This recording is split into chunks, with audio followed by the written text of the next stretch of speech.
অধিকার হারিয়েছেন তাদের কাছে সুবিচার পৌঁছে দেওয়ার দায়িত্ব আমাদের মতো সাধারণ মানুষের। আজকে অত্যন্ত আফসোসের সঙ্গে বলতে হচ্ছে যে রাজনৈতিক দলগুলো পারে নির্বাচন কমিশনের ওই সুরক্ষা বলয়কে ভেঙে নির্বাচন কমিশনের চোখে আগে ভোটার পরে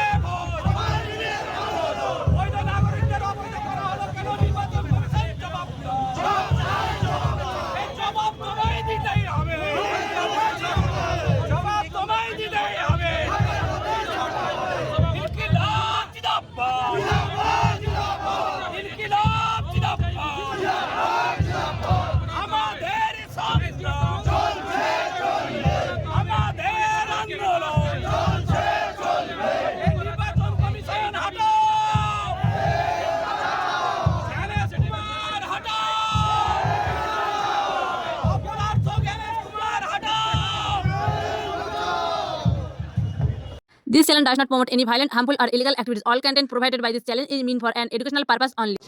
যে আগামী 2 বছর পরে আবার যখন নির্বাচন হবে সেই পর্যন্ত কি আমি বেঁচে থাকব? তখন কি আমি ভোট দিতে পারবো? আমার জীবনে যে কদিন বেঁচে থাকবো আর কি আমি ভোট দিতে পারবো না? এই কি পরিস্থিতি তৈরি হলো? এই গণতন্ত্রের উৎসব বলবো এই নির্বাচনকে, না গণতন্ত্রের উৎসবের নামে একটা প্রহসন তৈরির চেষ্টা করছে একটা রাজনৈতিক দলকে পিছনের দরজা দিয়ে ক্ষমতায় বসানোর অপচেষ্টা চলছে। এই নিয়ে নানান প্রশ্ন তৈরি হচ্ছে সাধারণ মানুষের মধ্যে।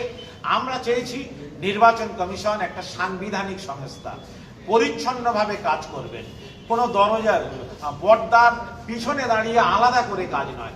সমস্ত কাজের মধ্যে বিগত দিনে নির্বাচন কমিশনের যে পরিচ্ছন্নতা আমরা ভারতবর্ষের নাগরিক হিসাবে দেখেছি সেই একই রকম পরিচ্ছন্নতা এই নির্বাচনেও চাই, আগামী দিনেও চাই।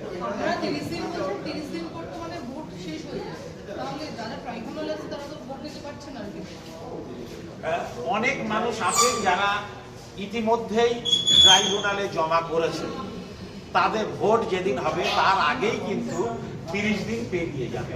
ফলে সেই মানুষগুলোর অন্তত যদি বিচার প্রক্রিয়া সুষ্ঠুভাবে সম্পন্ন হয় তাহলে ওই মানুষগুলো অন্তত ভ্যালিড ডকুমেন্ট তাদের কাছে যেটা আছে সেটা যদি তারা যে ট্রাইব্যুনালের মাননীয় জজদের সামনে যদি রাখতে পারেন তাহলে ওই মানুষগুলোর নাম তো অন্তত ভোটার তালিকায় চলে আসবে। একটা দৃষ্টান্ত তৈরি হবে যে না, বিচারটা যথাযথভাবে শান্তিপূর্ণ গণতান্ত্রিক পদ্ধতিতে আন্দোলনকে মুখ্যমন্ত্রী বলেছে এটা দাঙ্গা, কি বলবে?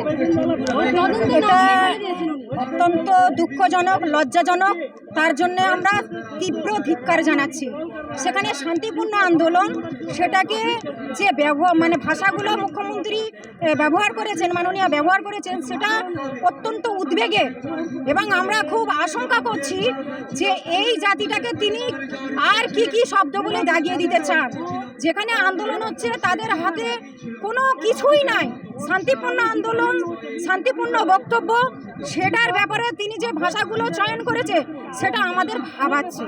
যে অথচ এই বাংলায় বিজেপির নেতা মন্ত্রীরা, নেতা কর্তারা যেভাবে বক্তব্যগুলো দিচ্ছে, পুলিশ প্রশাসনকে জুতো দেখাচ্ছে, থানা জ্বালিয়ে দেওয়ার কথা বলছে, এবং দোকানদারদের কারোর চিকেনের দোকান, মাছের দোকান, সেগুলোকে তারা হুমকি দিয়ে বন্ধ করে দিচ্ছে, এবং আগ্নেয়াস্ত্র নিয়ে তারা রাস্তায় ঘোরাফেরা করছে, একটা কমিউনিটিকে তারা হুমকি দিচ্ছে, গাঁজা বানিয়ে দেওয়ার মতো তারা পরিস্থিতি তৈরি করছে।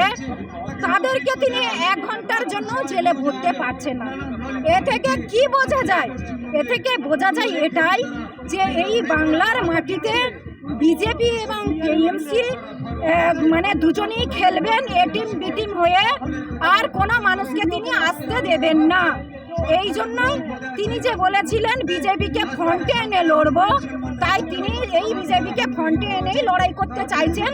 কেন্দ্র এবং রাজ্য দুজনেই মিলেমিশে থাকবেন, তাই যাতে করে অন্য মানুষ না উঠে আসে, বিশেষ করে এই যে মুসলিম, দলিত, আদিবাসী সম্প্রদায় থেকে কোনো নেতা না উঠে আসে, তাদের কমিউনিটির কথা না ভাবে, তাদেরকে ঠিক পথে পরিচালিত না করে, সেই জন্যই তাদেরকে দাগিয়ে দেওয়া হচ্ছে, জেলে ভরা হচ্ছে। এবং তিনি গর্বের সঙ্গে বলছেন যে এই কালপ্রিটটাকে আমার সিআইডি গিয়ে গ্রেফতার করে এনেছে। তো তাহলে আপনার সিআইডি মুসলমান কমিউনিটিকেও শুধু ভয় ভয় দেখানোর জন্য যে বিজেপি এসে যাবে আমাকে রেখে দেওয়ার জন্য, এই জন্যই তো আমার সিআইডি। এতদিন পরে এই মাননীয়ার চেহারাগুলো মানে আস্তে আস্তে জনগণের সামনে উন্মুক্ত হচ্ছে যে তিনি কিভাবে বাংলায় বিজেপির বি টিম হয়ে কাজ করছেন। তাই তিনি কোনো মতেই চান না আরএসএসকে চটাতে। সে আরএসএসের এজেন্ডাকে প্রতিষ্ঠিত করতে গিয়ে সমস্ত শান্তিপূর্ণ আন্দোলনকারীদেরকেই তিনি চাইছেন যেন তেন প্রকারে জেলখানায় পাঠিয়ে দেবেন। আপনার নাম কি? শাহজাদি পারভিন, ওয়েলফেয়ার পার্টি অফ ইন্ডিয়ার রাজ্য সম্পাদক।